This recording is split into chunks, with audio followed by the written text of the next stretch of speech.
about this love. About this about this love. About this love. Love. About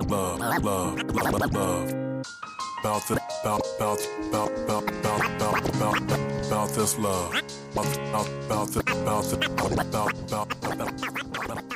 How you guys doing today? My name is Dale Skinner with my lovely wife Sherelle. Hey. You are tuning into About This Love podcast. We are on our 4th week, 4 weeks strong. Yeah. We are again in the Baltimore area. And thank you guys for tuning in to episode 1, 2, and 3. We hope to continue to bring you guys good content. With today's topic, we're going to be talking about ring or relationship. Yeah, so when we start talking about ring or relationship, or when you even hear, the comparison of a ring or a relationship, like what's the first thing you think of? People being in a relationship for a long time and wanting to get married, or wanting their significant other to give them a ring. That's what I think about as a man. You said their significant other wanting to give them a ring. Yes.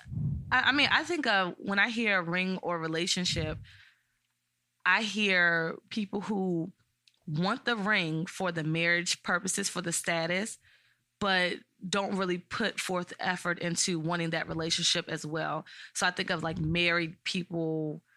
I think of married people who have that ring, but they have a terrible relationship, if a relationship at all. Yeah, I mean, I think for some it's not always, a bad relationship. And for some it is. For some it's like, well, I know I'm never gonna be more to him. So at least let me get a ring out of the situation. I think, and it's not. Again, it's not for all. 'Cause I don't want to make it seem like for the majority, but I know for a lot of people, that's just the reality of their situation. Whether it's him and her or her and him. I don't know. Like, I think I did a little bit of research on like what a ring symbolizes and why we even put so much value on like maybe a ring, and we don't put forth effort into, well, what are we going to do to sustain this relationship? Not just now, not just, to the altar, or even beyond that, 5 years down the road for some people, or, 10 years down the road. But what are we going to do to make this really work? And so a few things I thought about as far as the ring is just that, why is it that, remember when we went ring shopping? Yeah. And I don't know, like we went into a couple of stores and there's like this whole section that says like engagement, and even how engagement, and even how they had the display. It was like a different type of lighting for these diamond rings and different price tag too. And I'm like, so what's the difference between like those rings over there and just this ring over here, which I really like? And it's like, no. Well, this is the diamond ring. And I'm like, these stores put so much effort into making it seem like, oh, your love will last forever with this diamond on your finger. And it's like, no, the diamond might last a little bit longer than the relationship. Terrible. But it's true. It's true. Yeah. Yeah. And so I started to look into the diamond ring industry, really. I know a lot of people have heard of the Blood Diamonds. What's that movie that came out a few years ago with Leonardo DiCaprio? Is it Blood Diamonds? I remember Blood Diamonds having the black bald-headed guy. The African. I don't know if he's African or not. I don't know his name. He's married to Kimora Lee Simmons, actually, or was married, I would say. But okay, so but you know what movie I'm talking about? Yeah, I believe it's on Netflix. Yeah. Yeah, Blood Diamonds, and it was a little bit too graphic for me, so I had to only watch bits and pieces. But I just think about what diamonds have done to people, especially those who are looking to be married, be engaged, be in a serious committed relationship, and how we value that more so than we value the price that we can put on a relationship with that person versus the person who's giving us that diamond, like how that's a higher value than my relationship with that person. Does that make sense? Yeah, it does make sense. I was reading about rings because I wanted to know, was that a part of most cultures to give a ring for engagement or for marriage? And it's actually not. It's actually not a part of every culture. There's actually some cultures in South America that I read that when they get married or get engaged, they each wear a bracelet, not a ring. So it's just not, the ring is not as significant as we have made it, and upon doing my research, I realized that, it really became popular in the 1940s. So before then, they really had no value, well, they had value, but it wasn't like publicized on, with agencies or on the media, before then. And oftentimes, one of the things that you realize is that people make things more valuable than they actually are, whether it's gold or, diamonds or, whatever, because, even going back before currency was, available, it was trade Yeah, we bartered. and bartering, so it's like money actually had no value. So if you came in those times with some money, they'd be like, what, man, get that out of here. Because at that time, it had no value, Yeah, I need to feed my family. I need chickens. I need a cow. Like, I don't need this paper stuff. What is this? Oh, well, no, actually, it makes for good fire at night. You're right. You Yeah. can come on with your money. It makes for good fire. But but yeah, so I think back in, what is it, the 1940s, so the late 1940s, there was this term, I think we've heard it in many different songs, diamonds are forever. And so there was actually an agency that was sought out by this jewelry company called De Beers. Now, I don't know if anyone in our generation have heard of it, but if you do a little bit of research, and there should be some articles linked on our Facebook as well about this Love 211 on Facebook. So I'll link the articles there that we have been reading along to do a little bit of research.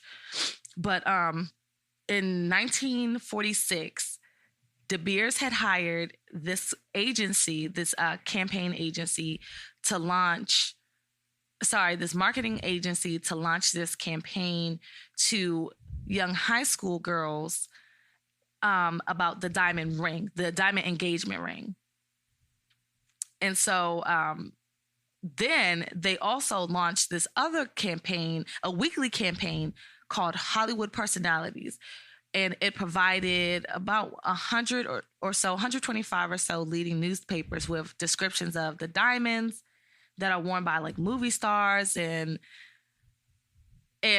also engaged socialites who are obviously like role models to like the working class. And so it's like, the idea behind it was to have the lower working class to see those socialites and see those movie stars and say, wow, I want what she has. And, you know how it goes, like happy wife, happy life. Yeah. So if, I'm reading the tabloids and I see who's popular today. As far as music, I mean, just anybody who's like a popular celebrity today. Tiffany Haddish. Okay, let's say Tiffany Haddish was to be engaged right now, and because she's at the height of her career, and so I was to see her, and let's say I looked up to her as a role model, which I don't even know much of her work, but I don't know, like if I was to see her ring, like she's engaged to, I don't know, let's say Common, and I was to see the ring that Common had given her, and I'm like, oh man, well, hey Dale, I need a ring like that. It's a little heavy. It's weighing down her hand, but that's the thing. That's the popping thing. It'll make all the other girls jealous. All the other, all the other wives jealous if I had this bling on my finger. And so that was the idea of this 1940s campaign by De Beers. And so, it's like, we didn't see it coming. I guess back then we didn't see it coming. And we might have heard from our grandparents, or I would say grandmothers, who lived through the 1940s or the great grandmothers who lived throughout that time, how, you know, yes, buy a diamond. Like, you need to come correct with this diamond, you know? And it's almost like, well, what they say, I know now they say that it needs to be either half or a third of your paycheck. Yeah, something crazy. Did somebody tell you that?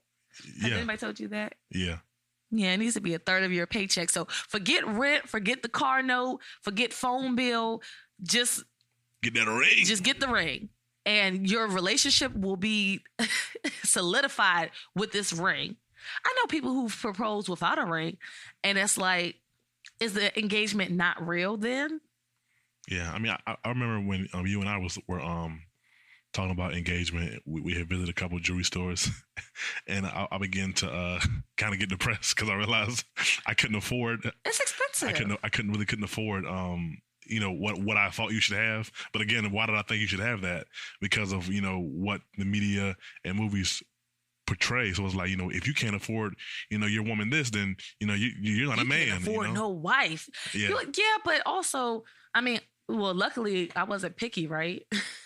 Like, I mean, I know I've seen recent stories of people like 20 years down the road posting pictures of their Walmart ring, like their $100-something Walmart ring. And I think that was just, you know, that was just them saying, my relationship with my husband superseded whatever this ring costs. And the ring is still a ring. It's still on my finger. We're still married, but our relationship is amazing. No matter how much this ring costs, no matter where it's from and whose name is on it. No, I can't resell it. And no, I probably wouldn't want to pass it down. And I might have to get another one in another like 5-10 years. But hey, it's done what it's supposed to do. You know, show others that I'm in a relationship with this person. But as far as the relationship between you and I, you know, this ring means nothing.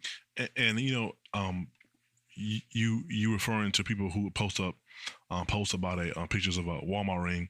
One of the things that I was thinking when you were saying that was that oftentimes those individuals have had a background in understanding where to place proper value in, you know, and it's not a ring, you know, it's the person, it's the relationship. And like one of the things I think about is oftentimes how other entities, other cultures and races can come into African American culture and profit off of us when, you know, like whether it's a ring, whether it's jewelry, whether it's cars. It's like, you know, I remember when I lived in DC, I was my first real job. I was basically living in the hood, you know, I was living in the hood. You know, thank God nothing ever happened to me. But I remember people who were living in the hood with me would come up driving like Benzes and Mercedes Benz and like BMWs. I'm thinking to myself, we living in the hood, you know, I'm making, at that time, I was making like $29,000 a year. I'm like, wow. I mean, I know I can't afford that. So why are you, you know, driving that kind of car, you know? I mean, they probably didn't have furniture in their house. Well, I remember thinking to myself, why not put that money in the bank, you know, or in a CD account? But again, other cultures, other people have always profited off of African Americans, and two, wrong priorities and not things not placed in the proper perspective as far as value is concerned, you know?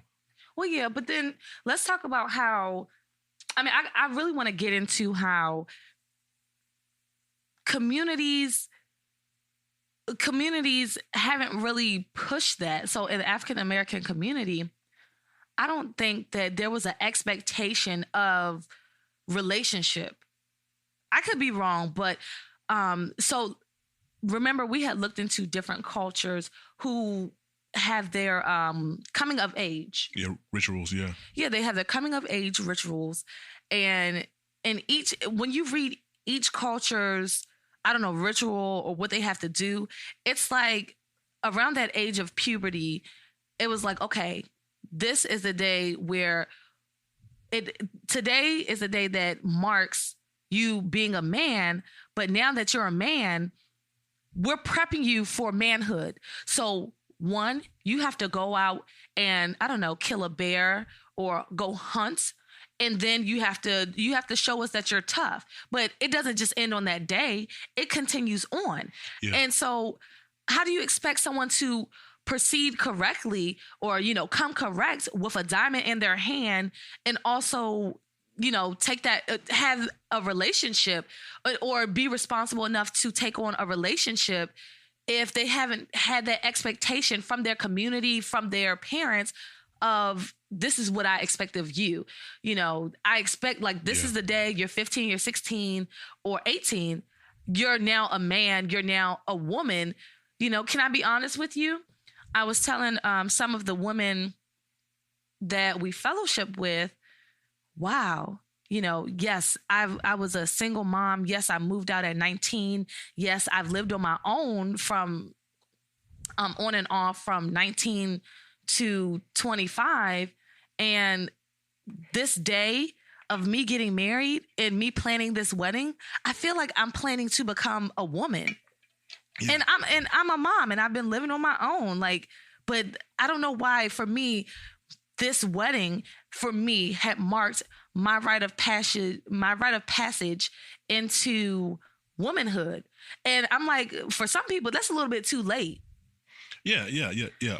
I agree. One of the things I wanted to note is that in the article that me and you had read, talking about the different cultures that have coming to age rituals. For most of them, the average age was about 12 and 13, and that's for male and female. Yeah.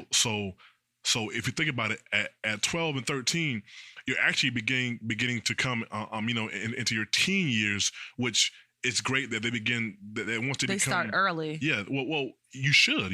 At 12 or 13 years old, you start to, for men, you start to become more aware of your, what gender you are, and for women, you start to become, more, aware of your woman, cycles and things in that age. So it's like, yeah, you actually do become a pre-adult naturally, far as your body begins to go through different changes. So at that age, why not begin to prepare a 12-year-old or 13-year-old boy or girl to become, to become an woman or man, not saying giving them the full responsibilities as a woman or a man, because no, at that age they're still children and they should be able to continue to enjoy, things that children enjoy, whether it's sports or going to the mall with friends, going to the movies, of course, but begin to help them understand that, you're coming of age. This is your coming of age, age. There's an expectation that we have for you to be this, to be a woman who's running a household or a man who's taking on a family or, starting to have a family.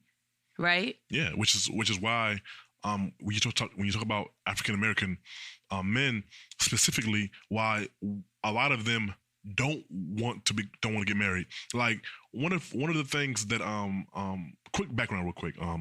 Example, not background, but example. I worked in DC for about 2 years, and then I transferred to Baltimore. And one of the things that I remember having a conversation with my sister Akima and telling her this, her and her husband. I was like, when I worked in DC, I noticed that a lot of the African American males who were my age were not married, or they had been in long-term relationships and wasn't looking forward to marriage.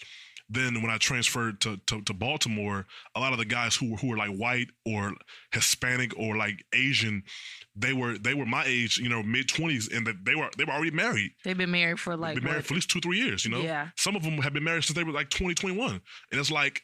And then again, when I looked at a lot of the guys who were there, who were my age and African American and who were black, they were not married. Again, and this is a different location. So I say that to say that oftentimes, because our culture, African American culture, it lacks the coming of age, rituals, and because again, a lot of go back to our previous podcast, a lot of African Americans don't have fathers in the home. So I can understand, why they, first of all, who's going to give you the coming of age? The father would, so if you don't have that, then what are you coming to age? Who is there to celebrate that anyways? Because a woman can't teach a man how to be a man. A woman can't teach a man how to cherish and prioritize his responsibilities as a man. Now, she can tell him from a woman's perspective, but in most cases, it probably won't be interpreted or received the way she intends for it to be, and it can't because she's not a man. Well, also that example is not there. But there's this organization. I don't know if they still have it, or it used to be like Brother to Brother, where like older professional men would volunteer to hang out with the younger African American boys in the inner cities. I believe they still have it. I hope they still have it. And they would basically take them out and do various activities that a big brother or a father would. And I think they had it for women as well, or well, not women. They had it for children as well, young girls as well. And so they said that this program was beneficial because it was the community of men giving back to the young boys who are expected to become men. Yeah. And the same for the girls, same for the girls who are expected to become women. So I do get what you're saying. I know a few guys who's grown up with a single mother, didn't really know their father, but then they had brothers. Yeah. And they had male cousins. And it was almost like, well, are you learning from them? Or I don't think if I would sit down with them, I would go back and ask them like, hey, so are you learning from them, or what is it that they do? Or when you guys hang out, like what exactly are you learning from them or picking up from them? And if they even realize that they were picking anything up. I don't know if those guys are married now. I don't think that they are, but I think it is different when you do surround yourself with men men and a community of guys, speaking, I guess, to a man, because we have a son. So I think it's important to establish that, hey, my expectation of you is to one day be a man, one day be a father, set aside boyish things, set aside childish things. And take on a wife. Yeah. And take on a wife. And I feel like a lot of that isn't said. It isn't known that is an expectation. And I'll say for me, I would, because I am a natural father, I would tell, my son, the importance of having a wife. Because oftentimes, I'll say when I've lived, most of my 20s without a wife, and I'm coming, down to my late 20s, early 30s. So I see the benefit of having a wife.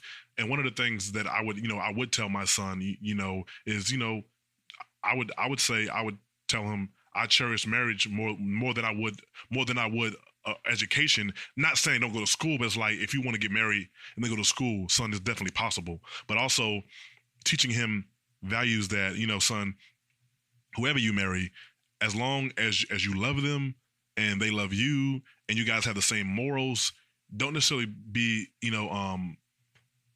taken over mentally by, can I get her a diamond ring or not? Because I don't think, do you have a diamond ring? I mean, I know you don't, but what is it?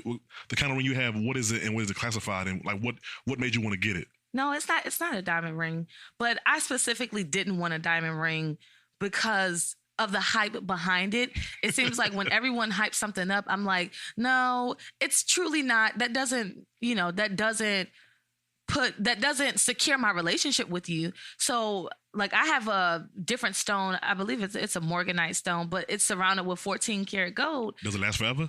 No, it don't last forever, but diamonds don't either. Nothing man-made lasts forever. Like things just don't last forever. It doesn't. And it's not intended to, but is it going to last a long time? I hope so. I know people who have spent that X amount of dollar, that quarter, what is it, 3/4 of their paycheck on a ring, and they're like, I love them, but I'm not gonna wear the ring because I gotta get it replaced. They done lost their ring, and it's like, but we're still married.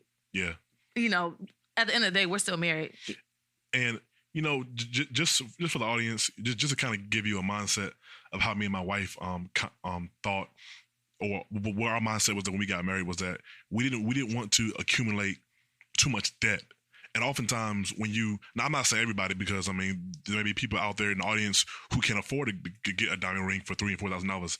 That wasn't the case for us, so for those who it applies to, apply to those who don't, we'll go out and get the diamond ring. If that's what you want, or any type of rock that you want. But one of the things for us is that we did not want to accumulate too much debt. We wanted to minimize the amount of debt that we accumulated, during our marriage, because we already had debt coming into marriage. Not that much, but we already had debt coming into marriage. So we didn't want our first year of marriage to be accumulating debt, which is why we did pay out of pocket for a lot of the our wedding stuff, and my wife made a lot of the stuff she made. So we were able to cut down the cost of and debt for the wedding and the ring. I think I paid the ring off in 2 payments. But again, I was working overtime on my job. But again, I was able to pay it off in 2 payments, and I was done with it. We didn't want to accumulate too much debt. Now, we did say that as we got into our 3rd or 5th year anniversary, that we would go and revisit a jewelry store and get something better, and we hope to do that by the end of this year. But that was something that we had wanted to do, and it wasn't like, oh my God, I can't get you a diamond ring. Like, you don't love me for real. I'm a terrible guy. I'm not a real man. Nah, not at all. No, I mean, but I think we spent a lot of time pouring into our relationship with each other. And I think a lot of times it makes me think of the housewives and how you can hear some of them being very materialistic. Now, I know there's people who like nice things, but then there's people who are just materialistic. Like, people who come out, you got this nice house, nice car, clothes, everything. And everything on the outside looks nice. And the ring is huge, but then you're getting beat on, And it's almost like, well, but then when you step out, that title of, I don't know, like that, what is the word I'm looking for, babe? What? It's like, I guess I'll just call it a title. I feel like when people are like out and about, it's like, oh, and my wife and my husband and this and that, but you treat them like garbage. Oh yeah. When you at home, like, you treat them like garbage. And it's like, well, is that ring going to save your relationship? No, it's not. I mean, in a rare case, it might, because it was the grandmother's ring and somehow it magically, I don't know, brought y'all two together. I don't know. Like, that's not my reality. So, and I don't think any material item or object is going to solidify my relationship in my marriage. Like, in our marriage, I don't think it's going to do that. And so when I look at the housewives, it's like, well, are we raised, like, were they raised in a position to really take on a relationship, or did they train their minds to say, you know what? I got this nice ring. I got this big old house. I have this nice car. I got the status. I'm a socialite. I'm a housewife. I'm on a television show. So I could choose to fall in love with this person eventually one day if we go on enough vacations, if we, I mean, and if not, like, I can find me somebody on the side. You know what I'm saying? Like, yeah. It seems as though it's an option for people. Like, okay, well, if they came correct, saying the right things and the ring looked nice. Remember that show? Like, a little side step. I just had a thought. Remember that show, The Game? Yeah, I didn't really get too much into it, but yeah, I know what came out on CW. Yeah, it came out on CW years ago, and the BET picked it up. So that first season, I don't think anyone really knew about it, but in that first season, before it was on BET, but in that first season, there was a couple, or the main couple was Derwin and Melody, and so Derwin was a football star, or a rising football star, and Melanie was she was going to school to be a doctor. And so she talked about how, she passed up going to Johns Hopkins for study to be with him. Now, in the beginning, it really seemed like a genuine relationship, but for those who actually watched the show and really got into the show, I did like their relationship. But then I seen how it shifted from something that was genuine and love to something that was like, well, he needs to come correct. Like, I think when he finally proposed to her, you know, she had the diamond was so small it fell out the ring, and he was broke, and so she called it off because of that. If I'm remembering correctly, she called that relationship, that marriage off that time. They eventually got married, but she was like, oh no, this isn't worth it. So, you know, because this isn't worth it, you know, the diamond done fell out the ring. What am I supposed to do? You know, like this symbolizes our whole relationship. Yeah. And when you were, you know, when you were saying that, like earlier, one of the things I was thinking about was oftentimes bring a relationship, what it really means to a lot of people. And this is for men and women, because, you know, oftentimes, men marry rich women, or women who come from money, or women will marry men who are wealthy or have a prestige career, whether it's a lawyer or a doctor. And for oftentimes for both individuals, in both cases, for male and female who do that, it's for security. You know, it's for security. You know, if something happens to them, and they pass away, I'll inherit their wealth. Or if something happens to, you know, the wife, you know, the husband who married her for her riches will inherit her riches. So oftentimes, you know, it's for security. And I think in today's society, rarely do people marry for love. You know, if we're honest, like if we're just being honest, people don't really marry for love anymore. I mean, it's Somebody interesting. does. Well, no, it's interesting because there was an older gentleman at my previous job. I think he's actually we were probably getting closer to retirement, or he'll be there for a while. And he said to me, "Love is for poor people." And I was like, "Wow, what is he?" You know, I was always thought about, like, well, what does he mean by that? It's like love. You know, I wouldn't say that I agree with that, because I know people who are probably pretty wealthy who are probably what you would call a good relationship. So I don't necessarily agree with that logic, but I do understand. I do understand what he was saying. What I believe he was saying was that people who are poor, you know, they don't have any money. You know, they'll probably always have to work to be able to pay their bills, and still only you know, be able to pay bills and might have a little money left over. But they marry for love. But people who are rich, what do they care about love? You know, I mean, I believe that's what he was saying. You know, what do they care about love? You know, they can, like I said on my previous episode, they can buy love, or they can buy the illusion of love. From what my wife was saying about the shows that she's watched, you know, they can buy what we would think is love, but it's not. It's just superficial. You know, it's just you know, it is what it is. You know, it's superficial. Yeah, superficial, but also, I mean, I think of poor people who can find a benefit in being with somebody.